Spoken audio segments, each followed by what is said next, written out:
हर हर महादेव, श्री शिवाय नमस्तुभ्यम भक्तों।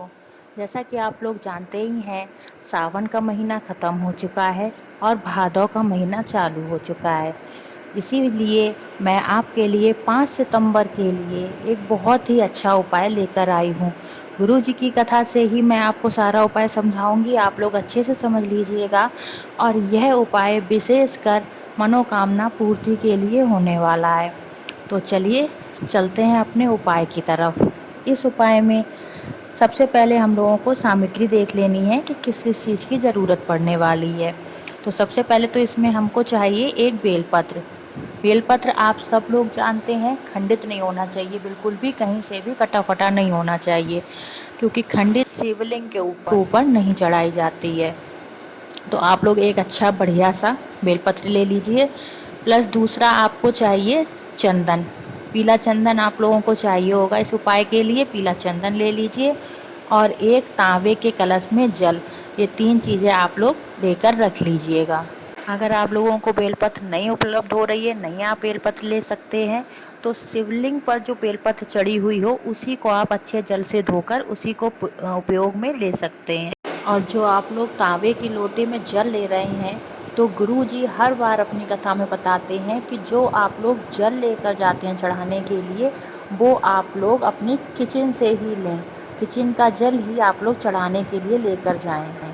बस इन 3 सामग्री को लेकर आपको पहुंच जाना है शिव मंदिर। शिव मंदिर जाने के बाद आप लोगों को उत्तर दिशा की तरफ अपना मुख रखना है। ये आप लोग ध्यान रखिएगा, जिस तरफ अर्घा है, जिस तरफ से जल गिर रहा है, उसी तरफ आपका मुख होना चाहिए। तो आज का पहला उपाय बेलपत्री का उपाय है। आप लोग जो बेलपत्री अपने घर से लेकर गए हैं, उसको अशोक सुंदरी वाली जगह पर टच करना है। ध्यान से सुनिएगा, आपको बेलपत्री केवल टच करनी है वहाँ पर।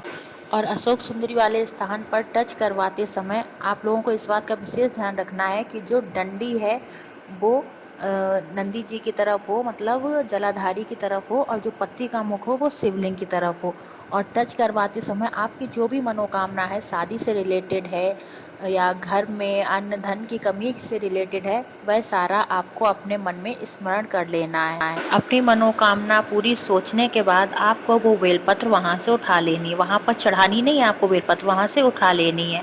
उसके बाद जो आप लोग पीला चंदन लेकर गए हैं घर से, उसको थोड़ा सा पानी से घोल लीजिए। और पानी से घोलने के बाद उस पीले चंदन को जो तीनों पत्तियों के बीच की जो डंडी है, जो मध्य स्थान है, वहाँ पर आपको वह पीला चंदन लगा देना है।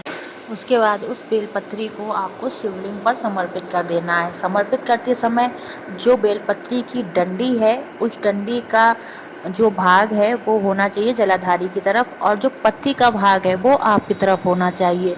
और ध्यान रखिएगा, बेलपत्री आपको सीधी तरफ से चढ़ानी है, मतलब जहाँ पर आपने चंदन लगाया है वह स्थान शिवलिंग के ऊपर होना चाहिए। बेलपत्री चढ़ाते समय आपको अपने मन में बराबर श्री शिवाय नमस्तुभ्यम मंत्र का जाप करते रहना है। और अपनी मनोकामना, आपकी शादी से रिलेटेड है, धन संपदा से रिलेटेड है, जो भी आपकी परेशानी है, वह आपको अपने मन में स्मरण करते रहना। बेलपत्र चढ़ा देने के बाद आप जो घर से जल का कलश लेकर गए थे, उस कलश को भी धीरे धीरे भोले बाबा के ऊपर समर्पित कर देना है। और स्पीड आप इतनी स्लो रखिएगा कि आपके मन में जो भी मनोकामना है, वह मनोकामना आप इस दौरान ही बोल सकें। और श्री शिवाय नमस्तुभ्यम मंत्र आप बराबर अपने मन में जाप करते रहिएगा। और यह जल समर्पित करने के बाद आप लोग 2 मिनट के लिए वहीं पर बैठ जाइएगा और ओम नमः शिवाय मंत्र का जाप कीजिएगा। करके देखिए, मनोकामना पूर्ति का यह उपाय गुरु जी के द्वारा बताया हुआ है।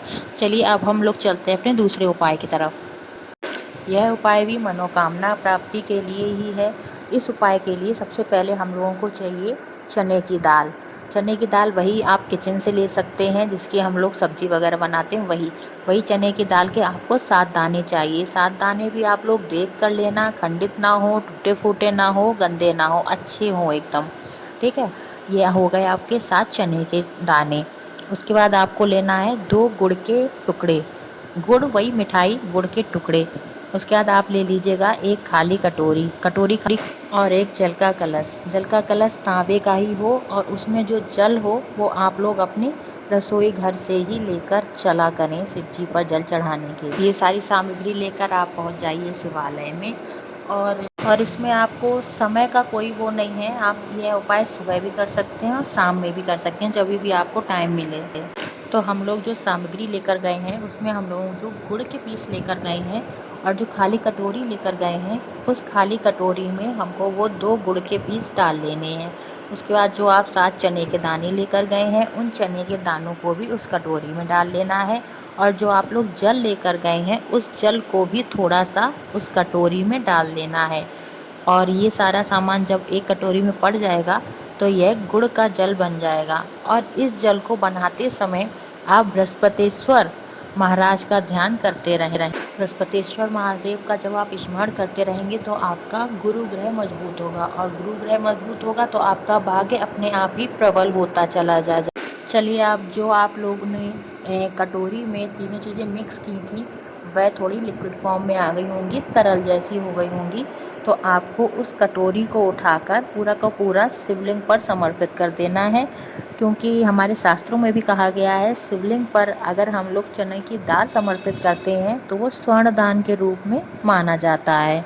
और इस दौरान ही आपको अपने मन में जो भी समस्या आपके मन में चल रही है, जो भी आपको मनोकामना पूरी करवानी है भोले बाबा से कहकर, वो आपको कह देनी है। और जो साथ में आप लोग जल का लोटा लेकर गए हैं, उस लोटे को भी आपको कैसे समर्पित करना है, पहले गणेश के स्थान पर जल समर्पित करना है, फिर कार्तिकेय के स्थान पर, फिर अशोक सुंदरी वाले स्थान पर, फिर माता के कटी भाग पर, और फिर शिवलिंग पर इस जल को समर्पित करना है। बस इतना करने के बाद आप लोग वहीं पर बैठ जाइए या फिर मंदिर की चौखट पर बैठकर थोड़ी देर ओम नमः शिवाय मंत्र का जाप कर लें। भगवान जी से अपने लिए मनोकामना मांग लें। भगवान जी से एकदम रिलेटिव, जैसे रिश्तेदारों से आप लोग बात करते हैं, अपनी समस्या बताते हैं, उस तरह से आप लोगों को बात कर लेनी है। और उसके बाद बस भोले बाबा के हाथ जोड़कर आप लोगों को वहाँ से चले आना है। आप लोगों को यह वीडियो कैसा लगा, उपाय कैसा लगा, उपाय से रिलेटेड आप लोगों के कोई सवाल हैं तो पूछ लीजिए। वो वीडियो पसंद आया हो तो चैनल को सब्सक्राइब करना और वीडियो को लाइक करना, शेयर करना ना भूलें। हर हर महादेव।